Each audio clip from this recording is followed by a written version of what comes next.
I'm Tyra Aqua, and today I'm going to be talking about the lessons I learned from my first year of releasing music.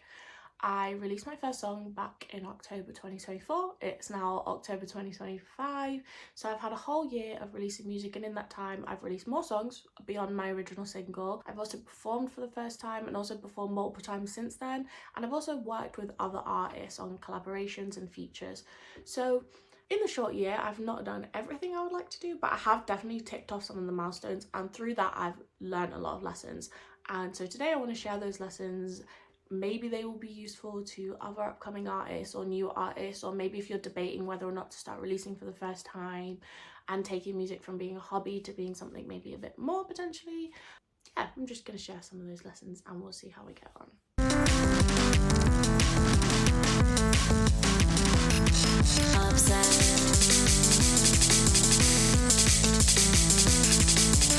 The first thing that I realized as soon as I started releasing music is that I could have started a lot sooner. I started producing in 2018 and I started recording my vocals on a more serious way back in like 2020. 2021 I did start releasing some demos on SoundCloud on YouTube type beats, and I started to get some plays from them, but I didn't necessarily market them or really like promote that I was a music artist on my other social media. I kind of just like left them up there and like maybe did the odd TikTok video for them.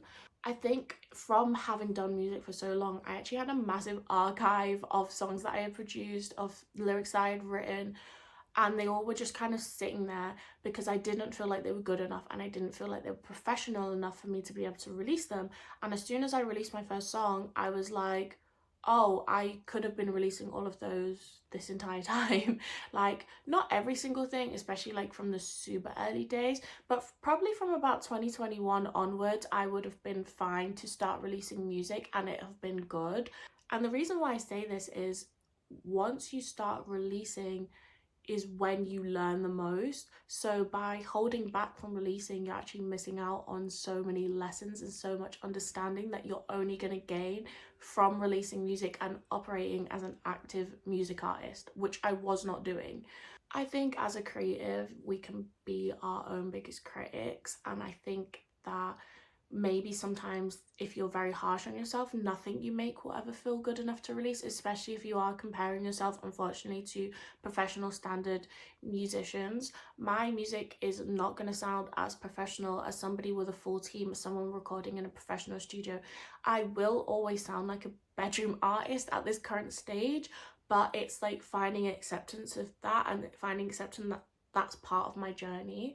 And some of my favorite albums and songs have come from bedroom artists, have come from people recording at home, have come from people who have put together a dodgy mix, and because there's heart in their music, and so the fact that it's not professional standard, you still hear the part that matters the most, which is their vision, their creative vision, even if it's not always executed to that professional standard. So I think like from releasing, you learn so much and you improve so much, and I just wish if I could go back, I didn't hold back from doing that for as long as I did. I also think as you're in the beginning stages of your journey, sometimes your vision and what you're able to make with the talent you have doesn't always line up. And sometimes there's songs where I think, I wish I could do this better, I wish I could change this better, I wish I knew how to do that. And sometimes I'll be able to learn those things whilst I'm making the song, but sometimes I can't. I'm limited by what I'm able to do. And I think one thing I learned is when I'm making music to always ask myself, is this the best that I can make it right now? Is this something I can be proud of with the skills that I have right now? Because I think if I sit and wonder about what I could make if I had a professional studio, or I could play guitar, or, you know, all these other things that I wish I could do or wish I had, then I'm never going to release anything. And only through releasing do I have a better chance of actually obtaining these things, like a professional studio, like support from people in the industry. So you just have to start and keep going. And so that's my biggest lesson that I learned, is start releasing, just start and don't stop. Just keep going, keep improving. It's all part of a journey, and once you start on that journey, it kind of just goes up from there. This kind of leads me on to my second point, which is that I think it's really important to learn to do some things yourself. DIY, do it yourself. when you're an independent artist, you don't necessarily have a team behind you. You also might not be able to, depending on your financial situation, you might not be able to afford things like sound engineers, professional mix and masters, professional studio space, marketing experts. And although I think a lot of these things are of great value, some of these things are really expensive. And if you're an independent artist and you're self-funded, you might not be able to afford it or reasonably afford it without blowing the bank or not being able to pay rent. And I don't think anybody should ever have to do that to be able to express their art. And so I think learning to do some things yourself can A, really help save you money, but B, just give you confidence and not make not being able to afford certain things a barrier to releasing. For example, with me, learning to produce, learning to mix and master has really helped me be able to release my music without that being a barrier. Not to say I'm like the best mixer and master or the best producer, but it just, I've learned enough to be able to stop it from being a barrier. And also with each release I do, I feel myself gradually improving and getting better at these skills. And so as you learn these skills, you get a lot more confident. And even if I'm not planning on doing these things myself forever, which I am not, having those skill set, having that language, having that understanding is really important for your confidence. And I'm going to say, I think this is especially important if you're not a man. Going into the music industry, which is a male-dominated industry, you will sometimes, unfortunately, get people who make assumptions about what you will and won't understand, who will mansplain to you or belittle you or patronize you or make you feel small or like you don't know what you're doing, and also unfortunately sometimes disregard you based on these things. I've had a few moments where I can tell that somebody's not really taking me very seriously, or they explain things to me I already know, or they tell me I'm doing something wrong, which is not objective, it's entirely subjective, and it's just my way of doing things. And they're telling me no, that's the wrong way to do it just because they would do it a different way. I just think having the language to not have people pull the wool over your eyes, to be able to stick up for yourself in an industry, I just do think it's really useful, especially having some of those more technical skills as an artist. And I have mainly been talking about like learning to produce and mix and master, but I think with the DIY thing and learning to do some stuff yourself, it could apply to a lot of things. Learning to do music marketing, learning to edit videos, learning to sound engineer yourself, just learning to play an instrument, maybe anything where you feel like you would benefit from having that skill set. I do think it's important to invest some time into it, and that's been my biggest lesson that I've learned, is like these things will not be a waste, even if I don't go on to do them forever, because it will just give me more confidence. And meanwhile I'm starting out, I have access to these things without the barriers of feeling like my stuff isn't as good because I've not got this professional team behind me. And I do think it'll be different for everybody, but I just don't see any harm in just having more skills under your belt and having learned more and having more understanding. And I just think it will equip you better for the future, regardless what direction you end up taking. The third lesson that I learned from releasing music this year is how important it can sometimes be to find your music scene. If you live in a major city or a town, you probably do have some form of music scene where you live. I can't speak for people in the middle of the countryside, I can't speak for people in right out in the suburbs, but I know in most major cities and bigger towns in the UK, there will be some form of music scene, there will be some form of other artists in your town or city who are also making music, and there will be some kind of maybe established scene, whether that's certain shows that people go to, whether that's certain meetups that people attend, whether that's certain friendship groups, collaborations, collectives. There will be some kind of scene in some shape or form. It might look different for everybody depending where you live, but my experience has been, and I'm in the UK, is that there will probably be a scene in most major towns or cities. And there are definitely like some massive ups and downs to integrating yourself into that scene. I think let's talk about the positives first. The good thing about integrating yourself into your local scene is that you get to meet other artists, and I think when you interact with other artists and you work with other artists, you learn so much. I did not go to uni for music, I went to uni for fashion, so sometimes working with artists that did go to uni for music, or working with promoters that have gone to uni for events, or just have been doing things a long time, I've learned so much and I've got to witness so much, and that's been so important and so useful. And everyone has their own way of doing things. I've done some studio sessions where it's been completely different from how I work by myself, but there's little things that I've taken from those studio sessions and adapted it into my own creation process because I enjoyed it so much. And also just in general, like being an artist, if your other friends aren't artists, can feel kind of lonely. It can be really hard to explain to some like friends and family that have a very like linear career path, like I'm doing this thing and it could be like this for ages and then all of a sudden I'm like the next big deal. Like the music industry isn't linear, so it's really nice to have other people to talk to relate to, who are kind of on a very similar journey to you. Like that can feel like a really beautiful thing, because there is like a common understanding that you're potentially after something very similar, not necessarily the same but very similar. However, I will say that not all sides of the music scene are good. I do really want to present like a balanced view of it, and there's definitely been some lessons I've learned from integrating myself into a local scene within that. The first one being, not every artist has the same motivations for doing music. Not everybody has the same goals. I think there's been times where I've been interacting with other artists or trying to work with other artists, and maybe their priorities are different than mine. There are some artists that are very ego driven. There are some artists who are very reliant on substances in their creation process.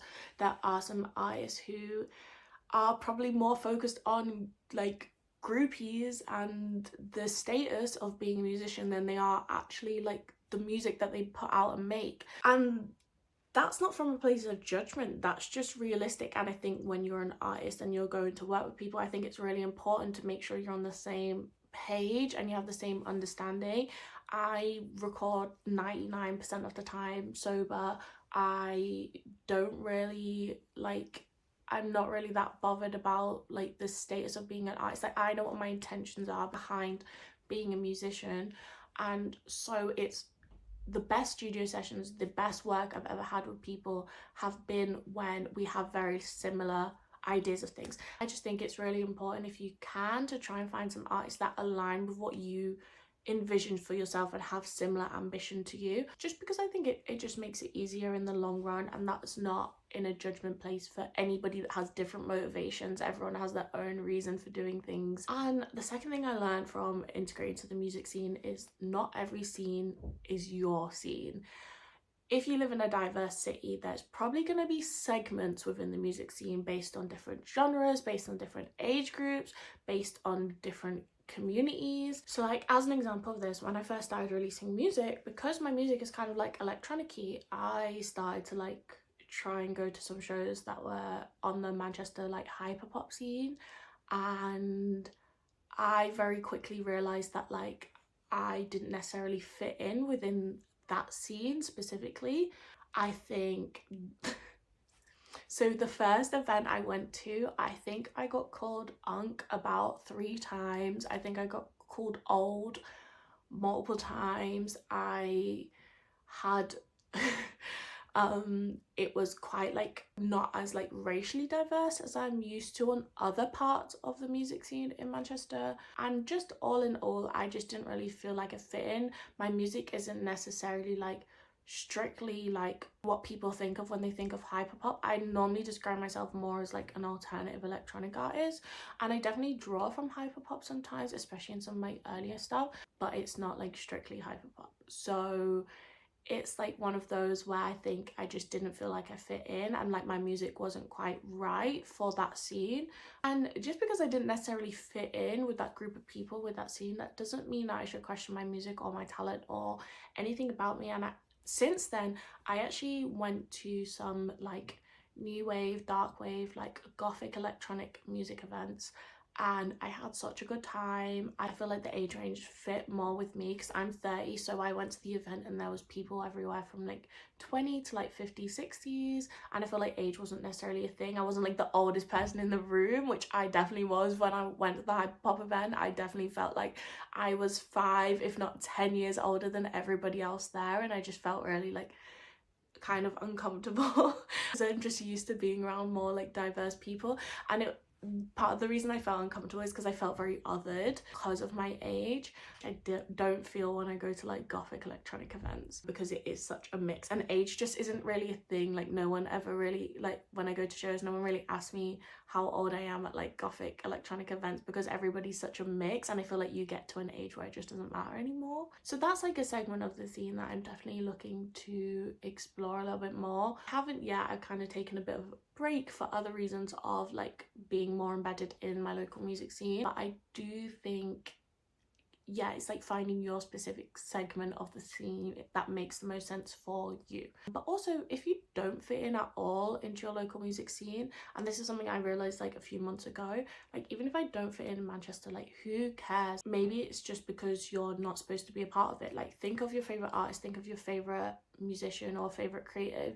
Do you really think that they're super bothered whether people in their hometown like them or not? No, they just carry on creating their art authentically and they see what happens. So it's nice to have a scene, but it's really not the be all and end all. And if you are going to be part of a scene, make sure it kind of fits you and you feel happy there and you feel comfortable there. Don't force yourself to be part of a scene that just doesn't feel right. I've taken a step back from any scenes that just don't feel right to me, and I'm taking a step towards being around musicians that make sense for me, my music, my art, and what is important to me. And this kind of talk of like dealing with other artists does lead me on to my next point, which is to do with opinions and criticisms, because everybody has one. Since I started releasing music, everybody has had something to say about what I should be doing with my music and my marketing and my branding. I've had people tell me I should release darker music and I shouldn't release happier music. I've had people tell me I need to be more sexy online and wear more provocative clothing because that's how I'll get more streams. I've had people tell me my lyrics aren't relevant because they're not literal enough, and so I should make my lyrics more literal because otherwise people won't understand what I'm talking about.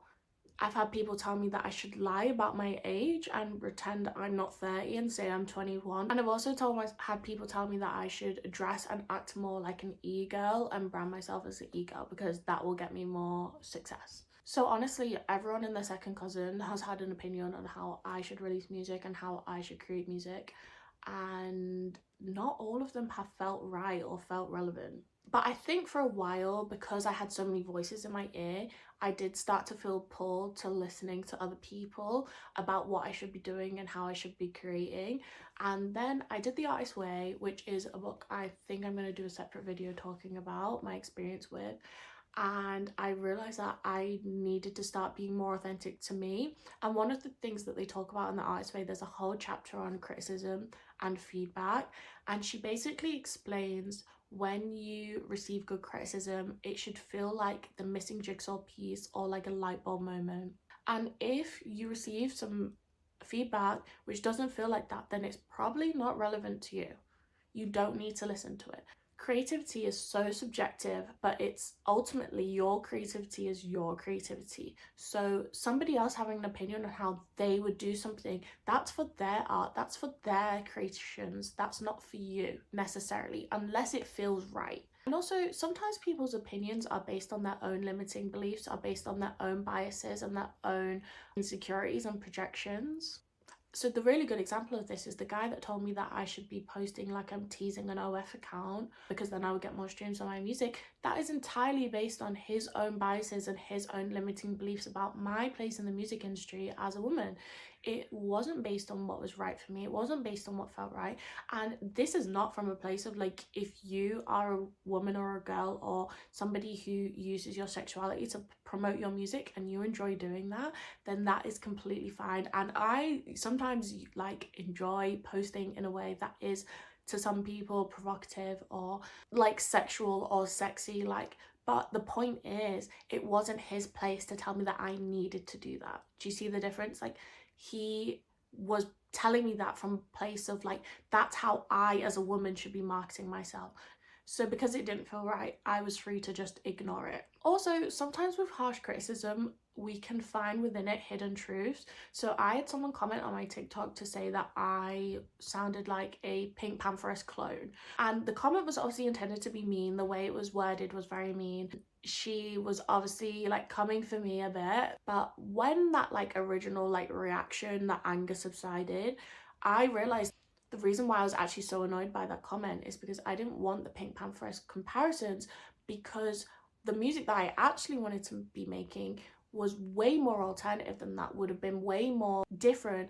And the artists that I really look up to in terms of creation and the genres that I really look up to meant that this Pink Pantheress comparison didn't feel right to me. But actually, when I listened to the music I was making, I could see why I was constantly getting the comparison, because I was making music that was very like Pink Pantheressy, and it was a bit more light and it was a bit more like drum and bassy inspired, but that wasn't the music that I really wanted to make. And I realized that I wanted to make a lot more alternative, a lot darker, to work with instruments, to be more influences like genres like metal and shoegaze and rock, and have that embedded in my electronic music. And I wasn't doing that. So within that harsh criticism of "you sound like a Pink Pantheress clone" was actually weirdly some feedback that was actually beneficial for me. It just came in an ugly, horrible packaging, but the gift inside was actually nice. And since then, I've been really working on my sound and what my unique sound would be and how I want to differentiate myself from artists. Like, I love Pink Pantheress, by the way. It's just not the music that I wanted to be creating. So that was my major lesson, that when it comes to opinions and criticism, you need to kind of like cherry pick what feels right, what feels relevant to you, and disregard everything else and kind of listen to yourself a little bit more. The fifth lesson I learned is that you do not need to accept every single gig or opportunity that comes your way. And on at least not anymore. And I think when I first started, I kind of accepted every gig, and I'm glad I did that, because it really improved my stage confidence and my stage presence, because I was just constantly like performing like the first few months of me releasing music. And to be honest, I was just really excited that I'd released a song and people wanted me to perform and people wanted me at their gigs and promoters wanted me on their lineups. And that just felt like good to me. So I didn't necessarily put much thought into like whether this show would be right for me or whether this show would be beneficial to me. And I am glad I did this, because I think if I'd waited too long to perform, I think it would have felt like such a big scary thing in my head. And actually, like, once I did it, I was like, oh, this is kind of fine, like I can do this. And also I was performing to like smaller crowds and smaller audiences, and so making mistakes in front of a small audience feels so much less terrifying than if you wait and wait and wait and then you end up performing in front of a bigger crowd and you make that same mistake. And because you definitely will make mistakes. Like, I did a show once and I really wanted everyone to like mosh to this song that I was doing, and so I like shout down the mic multiple times for people to start this mosh pit so I could jump in, and nobody started it. Like, literally no one started it. And in the end, I just like panic and I just jump off the stage and I start jumping around, thinking like, if I start jumping around, other people join in, no one joins in. So I'm just like essentially jumping around, and like the stage like had cleared, so I'm just stood in the stage just jumping around and no one would join in with me. I had to like learn lessons from that, and like judge your audience, judge who's gonna, like how invested they are, like how they respond to certain things. And yeah, that was a big one. But then where I've learned to not say yes to everything now is, I think I did a few gigs where I realized like I just didn't have any standards or didn't have any like questioning of anything I was doing. And since doing a lot of gigs, like, or doing a few gigs, I've now learned what I need as an artist to be able to bring my all to a performance, as well as like what type of lineups, what type of promoters, what type of venues are suited for me to perform in. A lot of my music is kind of slow. It doesn't always necessarily make sense for me to be doing these super hype club performances with like sandwiched between two hype rappers and then I come on and sing about depression. Like, it doesn't always work. So it's just like being more mindful of like what is I need to be able to feel like I'm bringing my all and also benefit from doing the show, because essentially if you're doing a show, you want to benefit from that, like either in streams or gaining new audience or getting content or something, so that it feels right for you. So it was actually the last show where I really started to like this lesson fully locked into my head. The last show I did, I basically got told that because I wasn't a big enough artist, I wasn't allowed access to the green room, and anytime I wanted like my bag, which they were going to keep in the green room, I had to find a member of staff to go and get my bag for me and then root through my bag to find the thing I wanted and then bring that thing to me. I wasn't allowed like any like individual space, which I found really hard. I think as an artist, like when I'm out in the crowd, I'm in artist mode, and when I go on stage, I'm in artist mode times 10. So having like 10-15 minutes to myself, or sometimes even half an hour to myself before I go on stage, where I can have like a cup of tea or like just like do something super normal, is really important to me.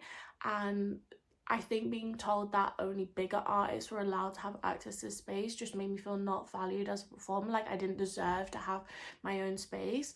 And in the end, I really wasn't happy with my performance or how the night went. I didn't walk away feeling like super good about the performance, super good about the show. I don't think it was necessarily noticeable to anybody in the crowd, but I just really wasn't feeling it because I felt very like knocked down a lot before I'd even gone on stage. Because the reason for why like I wasn't allowed in green room, I was basically told, is because like I might steal from the venue, which I was just like, I feel like I'm being accused of something that I've not even done before I've even got here, because I'm not a big enough artist. You think I'm gonna steal from you at like a place where I'm working? And you know, maybe they'd had bad experiences with artists in the past. It just was quite upsetting. It didn't feel very fair. And as much as it was like a bit of a more negative experience, what it did make me realize was the importance of like setting my standards and working with promoters to communicate my standards before a show. So not only will I not be saying yes to every single show, I think any show I do in the future, I will be sending out like an artist rider. And I'm not going to be a diva about it. Like I still am a small artist, but just like basic things like I need to have a space, like, and it can be shared with other artists, but just a space away from the main crowd for 10 to 15, half an hour, where I can just have some wind down time before I go on stage. And that's going to be important to me as an artist. I'm happy to bring my own drinks. I never ask for drinks ever. Like sometimes they've even been like, do you want some vodka, do you want some alcohol? And I'm never really that bothered. I would like to be able to drink my soft drink or my energy drink or whatever it is I'm having in a private space with my headphones on for a little bit before I go on stage. It's not anything fancy, it's not anything complicated, and it's just like setting those standards. And I'm sure like as I work more, those standards will change and I might realize new things. And I don't think it's about being a diva. I think it's just about wanting to bring your best. And I think as a promoter, to get your best out of an artist, I don't think it's unreasonable to have for them to have those expectations. And that's just one thing I've learned. Like it's okay to have standards in that way. And so the final lesson, which is kind of a lesson that ties in with all the other lessons that I've learned this last year, which is very much like focus on my own journey. I think when you start doing music, there is so much temptation to fall into comparison with other people, or to feel like I should be here, or I should be doing this, or this should be working for me. And actually like my art and what I make is unique, my personality and what I do is unique. And so how I do things in my journey is also going to be unique. And when I'm sat here looking at everybody else and I'm not focusing on myself, I'm only missing out on what I might need as an artist. And I just think it's like learning to listen to your own inner voice and your own inner desires. Like I have things that are really important to me, like as a music artist, that would be like massive milestones for me, and they will be different for someone else. So how we manage things would be so different. And I think for a while when I first started releasing music, I kind of lost sight of my reason of why I started and what was important to me. And I think I started listening to all the feedback and other people's opinions and the local music scenes and other people's voices, and really kind of lost sight of my own voice and what I wanted to do and why releasing music was so important to me in the first place. My whole goal with doing music and with expressing myself creatively is that I've always been a person who's really struggled to express how I feel. I've had people tell me I'm cold, have people tell me I'm cut off, have people tell me like I'm emotionless, and I really struggle with it. And when I started doing poetry originally and then music, I learned to express my feelings. And my whole goal of releasing that is I really wanted to connect with people who have the same big scary feelings that I have, and kind of just shine a light of like the darkest parts of our mind. And I think I lost sight of that for a little bit, and it's only in returning to that am I like becoming happy with the music I'm releasing again, and becoming happy with the version of myself that I put out to the world. And so listening to that inner voice and listening to my inner desires and what's important to me has really helped ground me in what I'm making and what I'm doing. And that's so important, because if I'd have not listened to myself and done things a different way, even if I got to like super big like levels or reached a point which felt amazing, it wouldn't feel amazing to me if it wasn't grounded in my reason. And it's just helped give me a more stable sense of self, and also just release more authentically to me. I think releasing music about my mental health, about the darker sides of my personality, about the things I struggle with, feels good and always does feel good, and doing anything else doesn't always feel as good. And I think when you're able to do that, you can kind of shut the outside noise off and go on your own journey and embrace it. And it's kind of similar with that, like when I was on the hyperpop scene and they're telling me I'm unk and I'm old and I'm too old to be doing music. Actually, like listening to my own voice and realizing why it's so important for me to be doing music as a 30-year-old woman, why it's so important for me to be chasing things that I want to do as a 30-year-old woman, and why that's important to me. I can just shut off those outside noise. So those are the main things I have learned since I started releasing music. I'm actually really happy with how my first year has gone. I don't think it's gone perfectly. I think there's so much I've learned, there's so much I'm learning and will continue to learn. There's so much more I want to do moving forward. But I am in general like excited for the future and where things go. I hope if you've watched this point, you got some really good insight and it's been helpful for you on your own journey and like your own development with your music or creativity. If you are an artist and you want to connect, I don't care what city you're in or what country you're in, please leave a comment and say hi and tell me a little bit about yourself and your music. I love connecting with other artists. It probably like makes my day. I am going to start doing more videos like this, talking about music marketing, talking about my life, talking about little bits of things I've learned on my journey. So if you would like to subscribe, that would be really cool, and I will see you next time. Peace out.